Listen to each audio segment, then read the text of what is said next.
Bismillah ar-Rahman ar-Rahim. Alhamdulillahi Rabbil Alameen.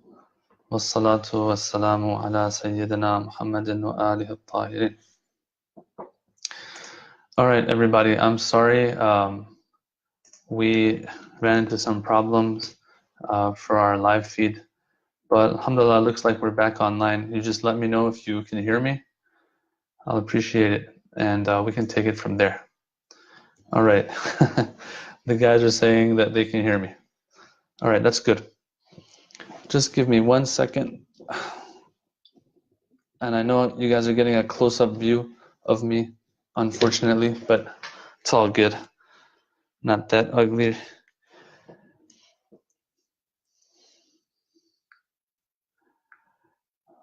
So we were covering, we reached Article 26, yes?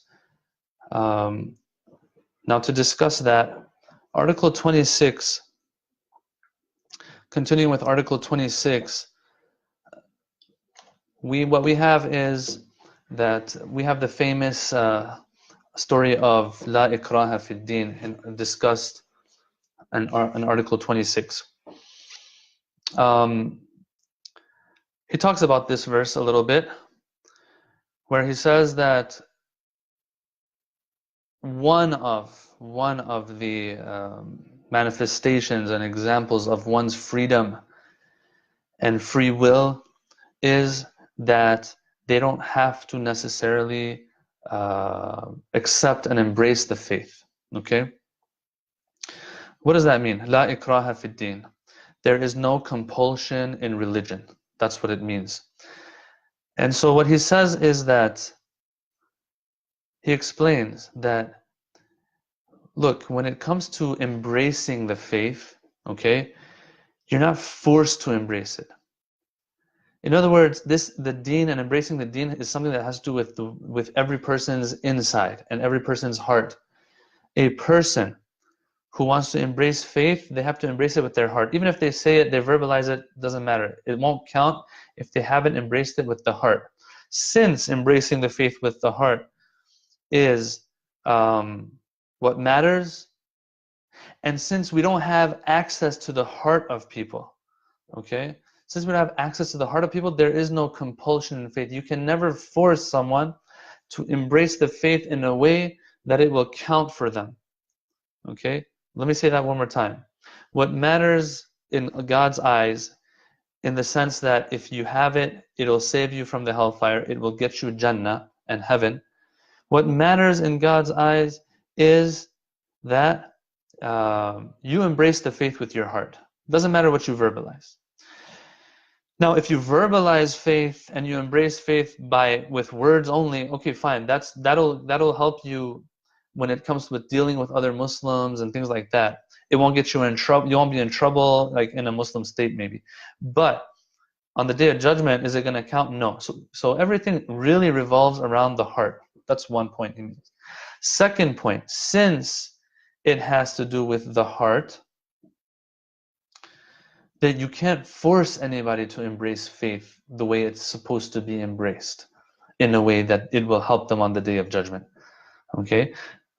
Conclusion from these 2 points, La ikraha fi din. There is no compulsion when it comes to faith. Okay? You can't force someone to believe. Now, some people have misunderstood this verse. What do they say? They say that this verse is talking about how there's no compulsion in faith, meaning you cannot force others to live up to and uphold the practical tenets of the faith. So, for example, if there is an Islamic country out there, yeah, that wants to enforce Islamic law, for example, some people will cite this verse and say, why are you enforcing Islamic law? Why are you forcing it on people? Because the Quran says, La ikraha fi din, there's no compulsion in faith. Yeah, but what's clear is that they've misunderstood, because this same argument they have, this same issue that they have and challenge that they put forth, holds even during the Prophet's time. Because during the Prophet's time, Imam Ali's time, and so on, there was enforcement of Islamic law. Yes, people would enforce Islam. The Islamic country of then would enforce Islamic law. So if someone's going to come out today and say, oh, we shouldn't enjoin good and forbid evil, for example. Why? Because there's no compulsion in faith. If anyone says that, they've misunderstood totally what this verse is actually talking about. And what I've noticed is that usually that is the case, that people misunderstand this verse of the Holy Quran. They think it means that there's no enforcement of Islamic law. When it comes to Islamic law, you can't enforce it because the verse says no compulsion in faith. No, it's talking about the heart. La ikraha fi din is talking about how you can't make people fall in love by force with the faith. You can't make people fall in love by force with Allah subhanahu wa ta'ala. Same thing with in our everyday lives. Think about it. Someone just doesn't like broccoli, and you're telling them you must love broccoli. It's not something that's in my control. My taste buds just can't stand broccoli. Well, personally, I don't dislike broccoli, but I'm just saying.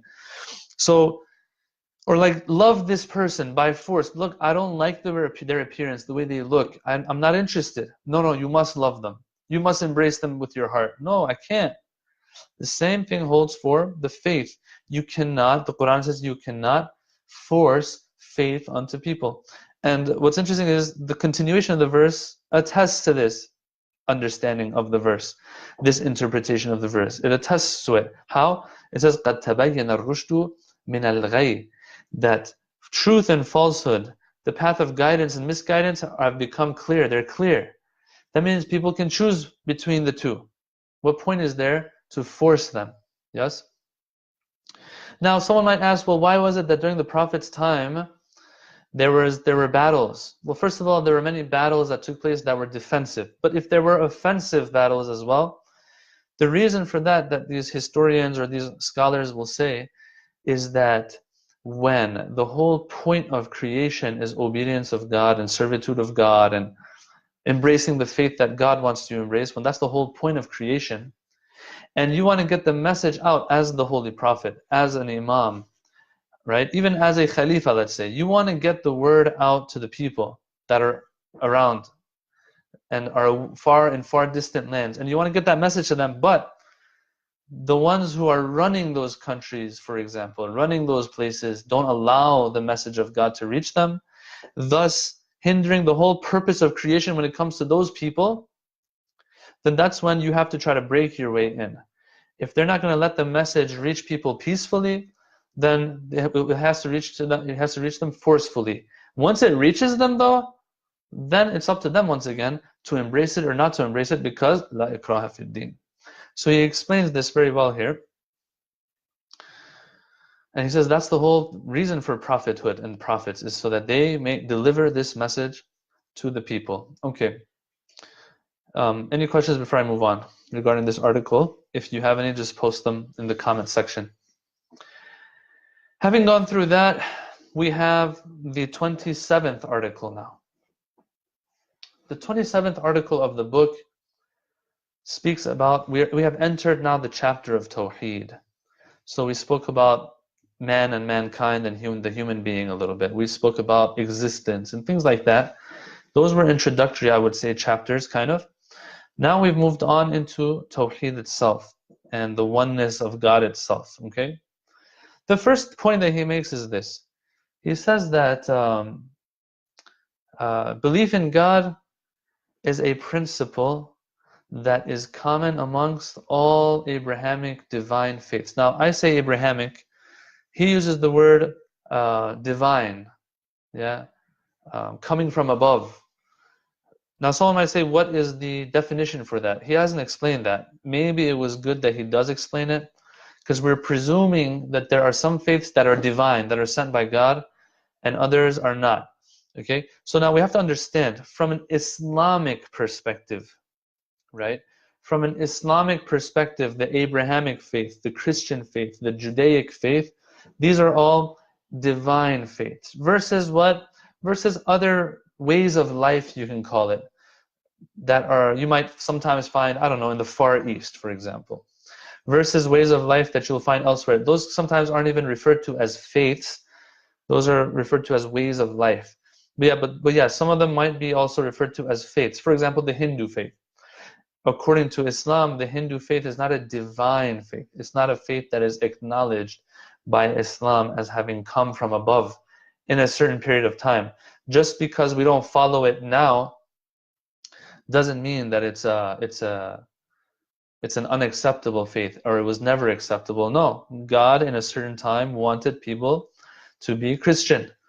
And so the Christians of Prophet Isa's time and after Prophet Isa's time, they were submitted to and in submission to Allah subhanahu wa ta'ala. And that's what the Quran means when it says, إِنَّمَا الدِّينُ عِنْدَ اللَّهِ الْإِسْلَامِ. When you read the tafsirs and the commentaries on this verse, what do you find?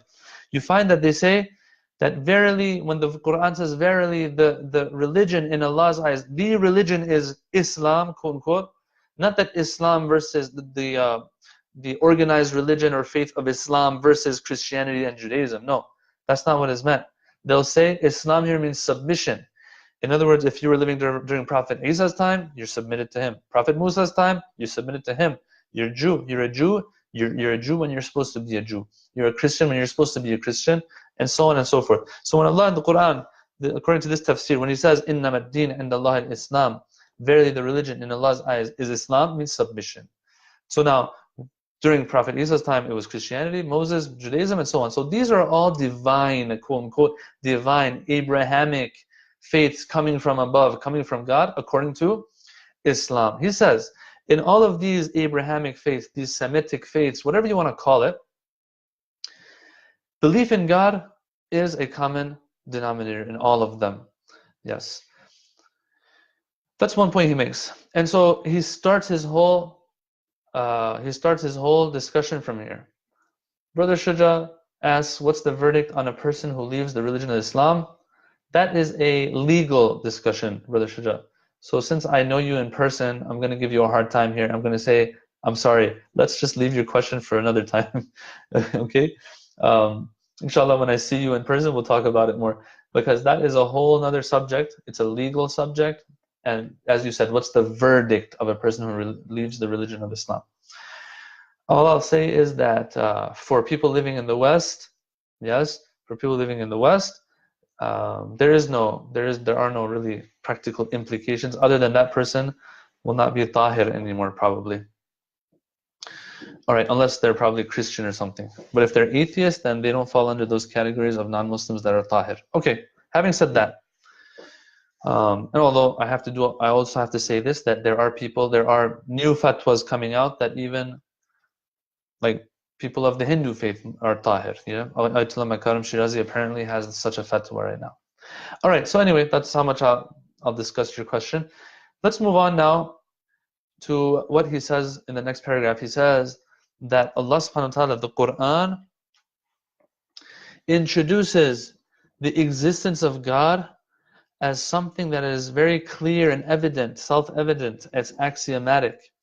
Article 27 we're in, it says the Holy Quran asserts that the reality of God is a self-evident fact, one that does not stand in need of proof. This is so cool, you know, because it shows how much the progress and progression and all that stuff that we're having today technologically in the world we live in, how that does not necessarily translate into progress spiritually. The Quran, and according to in the book of the Quran and in the dictionary of the Quran, the existence of God is something that's self-evident. Like just the fact that you open your eyes and just look around. Not even that. People might just, be blind and not have sight. Yeah? But they still, just the fact that they know that they have been created, apparently should be enough that there is a divine being on top of everything. It's so cool that in Surah Ibrahim verse 10 that he cites here as well, it says, أَفِي اللَّهِ شَكٌّ فَاطِرِ السَّمَاوَاتِ وَالْأَرْضِ. That is there even a doubt in God's existence? This is what the prophets would tell the people.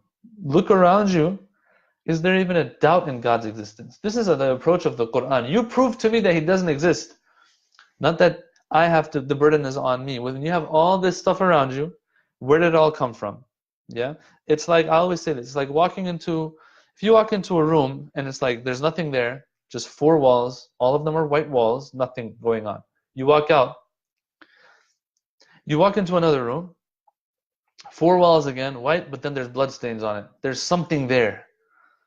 All right, so here it'll make sense to actually, if you say something must have gone on, something had happened, something must have happened in here.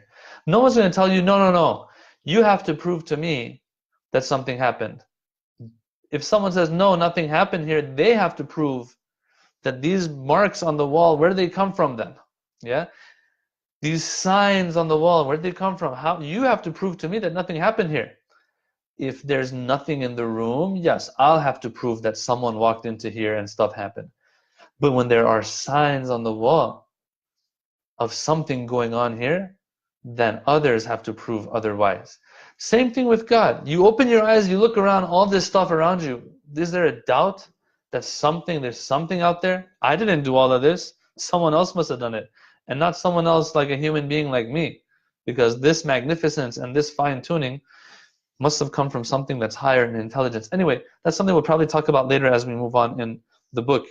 But this is how far he goes. He says, according to the Quran, it's very clear. Now, it doesn't mean that we don't have to use our own reason and knowledge and intellect and all that as well, our aql.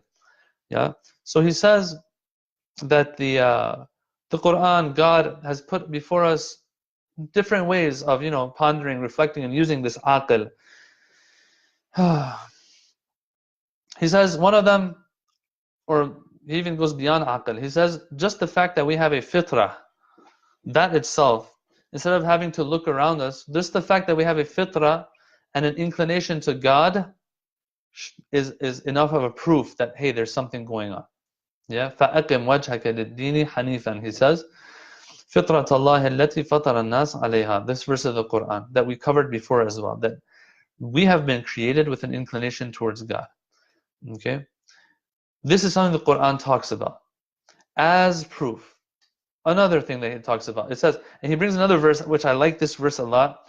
فَإِذَا رَكِبُوا فِي الْفُلْكِ دَعَوُوا اللَّهَ مُخْلِصِينَ لَهُ الدِّينَ فَلَمَّا نَجَّاهُمْ إِلَى الْبَرِّ إِذَا هُمْ يُشْرِكُونَ. It says, when they're riding in the ship, right? They're riding in a ship, and apparently they get stuck, they call unto Allah subhanahu wa ta'ala. But then when they make it to the shore safely, they forget God, and again they are ascribing partners to God and bringing others into the equation. The verse, it's like God is telling us that, look, this is how mankind is. When you get stuck in a situation that you feel no one can help you get out of, like for example, you get audited for your taxes, what happens is, you feel like there's no hope left. Even that person who doesn't even believe in God. Now, that's what this verse is kind of talking about. Might not even believe in God too much. When they get really stuck, and we have hadith for this as well. For some people would come to the imams and say, prove God to me. And the imam would say, have you ever been stuck on a ship and you feel like, oh my God, there's nothing left to take my hand out there except God. And you turn to somebody, although you might not believe in him, but you feel like there is a chance. The Imam says that's God.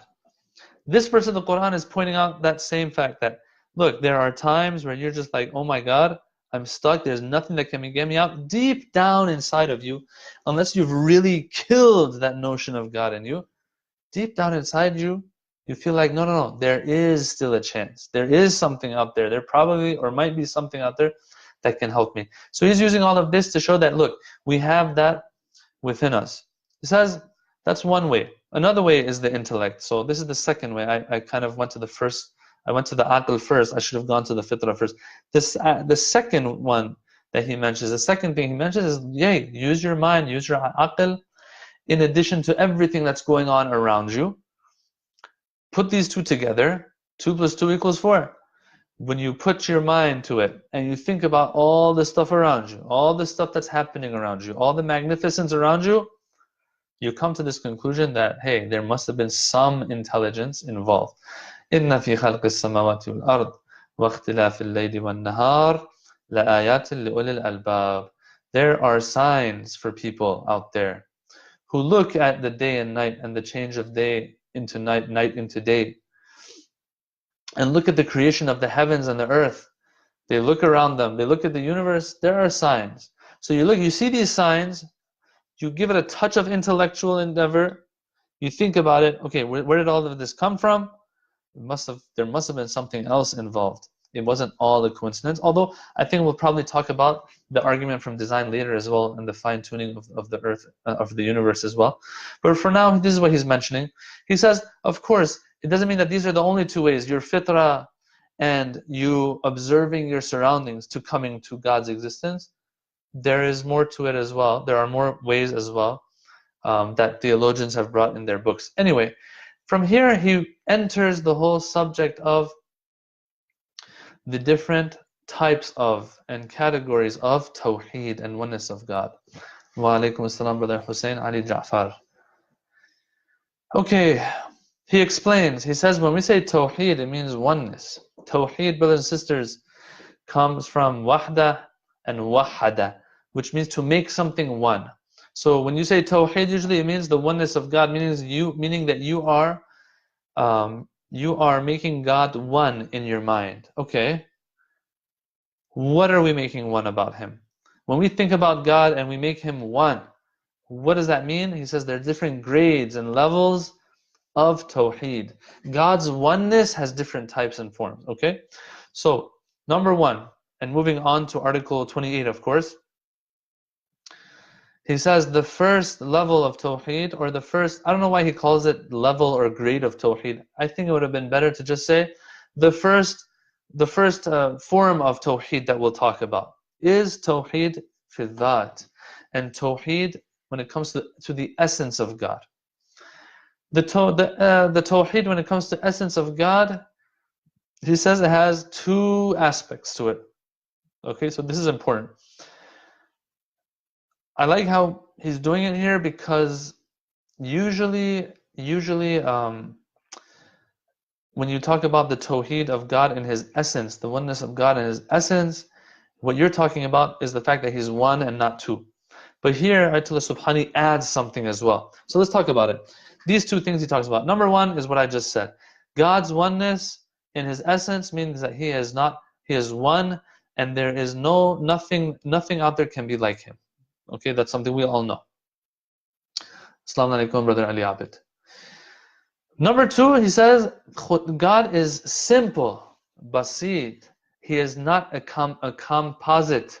He is not a combination of things. There's only one thing that is simple. No combination here. Nothing, does not have parts, let's say. Okay? It's impossible for Him to have parts. Let me just read real quickly. Article 28. Says, Article 28 says the first degree of Tawheed pertains to the essence of God. We might explain this essential Tawheed by saying that the essence of God is absolutely one and peerless.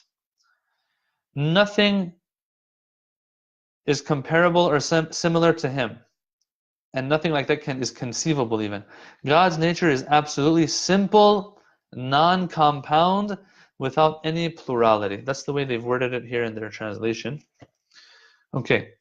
Then he starts bringing some hadith for this, which was nice. I liked it. He says, for the first part, that God is one and doesn't have anyone or anything similar to Him. The hadith goes, هُوَ وَاحِدٌ لَيْسَ لَهُ فِي الْأَشْيَاءِ شِبْهٌ. That God is one, and there is that Imam Ali has said, that God is one, and in other words, that in all of the things out there, there is nothing that is similar to Him. So we have a hadith for that as well. وَأَنَّهُ عَزَّ وَجَلْ أَحَدِيُّ الْمَعْنَى لَا يَنْقَسِمْ إِلَى فِي وُجُودٍ وَلَا وَهْمٍ وَلَا عَقْلٍ لَا يَنْقَسِمْ فِي وُجُودٍ وَلَا وَهْمٍ وَلَا عَقْلٍ. This is in Tawheed of Saduq, the book of Tawheed of Saduq. Okay, so what is it? What does it mean, this second hadith that I mentioned, or it might be the continuation of the first hadith I read? That God is ahadiyun or ahadiyul ma'na. That means in essence, God is one, and in His essence cannot be divided into different existences. You see, brothers and sisters, when we have a compound being, in reality, what it is not one existence, or let's say not one thing. It's a few things coming together and seen as one in our perception, right?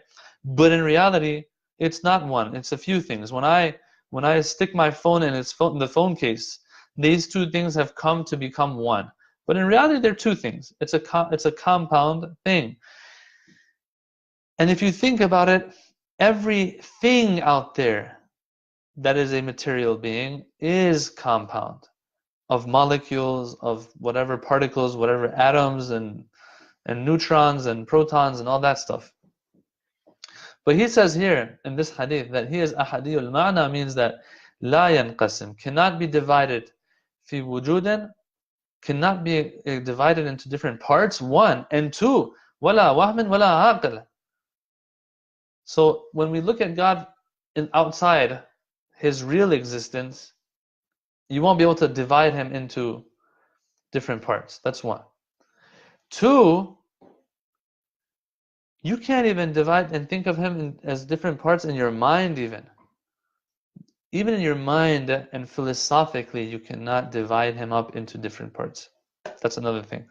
It's interesting that this hadith gets a little philosophical. All right.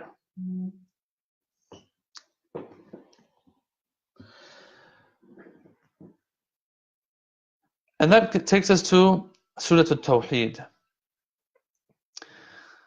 He says, Ayatullah Subhani, he says, in Surah Tawhid, we have both of these aspects of Tawhid. وَلَمْ يَكُنْ لَهُ كُفُوًا أَحَدٍ talks about how there is nothing similar to God. So I want you guys to pay attention to this because we are reciting Surah Tawhid every day in our salat, usually. So when we say وَلَمْ يَكُنْ لَهُ كُفُوًا أَحَدٍ, God doesn't have a kufu. Kuf means match. Kuf means something that's similar. Yes. The second aspect of Tawheed that he spoke about, Ayatullah Subhani, is pointed to in قُلْ هُوَ اللَّهُ أَحَدٍ. When the Quran says قُلْ هُوَ اللَّهُ أَحَدٍ, Ahad is different than Wahid. Ahad means that God is one, but a one that cannot have a two or a three. It's impossible. Now, for example, when I have one phone, for example, when I have a phone, okay, this is one phone that I'm holding, but there can be two of these phones too. There can be three phones too. But when we say قُلْ هُوَ اللَّهُ أَحَدٍ, we don't say قُلْ هُوَ اللَّهُ وَاحِدٍ. That's the difference between the two. That a phone can be wahid, but the Quran says قُلْ هُوَ اللَّهُ أَحَدٍ instead of wahid. God is one, a one that cannot even have a two or a three or a four. Yeah? Why? If he could, it would make him a material being. Material beings are compound. Anyway, so he points to this. He doesn't explain any further. He just moves on. Once again, he might talk about it later. I don't know. But that's all he says here. I even added some explanation myself, or else even that much he doesn't give. Then he moves on. He says, based on what we said, the Trinity of Christianity is not acceptable in Islam. And the Quran has pointed to this as well, that this is a problem, and this is refuted and dismissed by Islam. The Quran says that. Now, but he comes here with an argument of his own. Okay, Ayatullah Subhani. I'll just read off of the English real quick. He says, the Trinity, in the sense of three gods, must mean one of two things. Now, of course, he's wording it like this right now, or the translation says three gods. That's not how they word. I don't think that's how they word the Trinity. The Christians, they don't think they word it like that. But anyway, let's just go by what the translation is saying right now. The Trinity, in the sense of three gods, must mean one of two things. It can mean one of two things. Okay, so he wants to refute both. Either it means that each of the three gods possesses a distinct ontological personality. Each of them is a separate entity, along with all attributes of divinity, in which case essential Tawheed is contradicted. The Tawheed in essence will be contradicted, because we said deity can only be one. So if Trinity means three, if Trinity means three gods that are separate entities, okay, three entities and beings that are gods, meaning they have those divine characteristics, that means there's three, not one. So Lam yakun lahu kufuwan ahad goes aside. So Quran doesn't accept that. So that's either Trinity means that, or it can mean that these three gods partake of a single ontological personality. So not that three gods are separate, but three beings or entities come together to make one God. Okay? It's either they are separate entities or they all come together to make one God. I mean, what other meaning can Trinity have, really? We have to understand this, brothers and sisters. If the Trinity and the Triune is made up of three beings, okay? The Father, the Son, and the Holy Spirit. Are these three deity or not? If all three are deity, it's one of these two things that Ayatullah Subhani is saying. Either they are each separate deities, وَلَمْ يَكُنْ لَهُ كُفْوًا أَحَدٌ refutes that. Or no, they all come together and be part and make up one deity. قُلْ هُوَ اللَّهُ أَحَدٌ puts that aside, and the fact that God is one and is simple and since He's one and simple, there's no room for any other. Okay, but you're telling me this God is made of three parts. That means if one of these three, God or Holy Spirit or the Son, Father, Son, or Holy Spirit, if one of these isn't there, you won't have God anymore. That's a problem as well. So he says Trinity in both of these meanings is going to be a problem, and he's right, brothers and sisters. Usually I won't accept things that easily, but he's right. Okay, and the reason for that, I will say, one of our teachers, he went to the Vatican for I think 6 months on a sabbatical. One of the professors in the university that I was in, and he says, I asked one of those great teachers. I was like, look, I don't want to refute Trinity. I just want to see how you explain it. I want to understand how you explain the Trinity.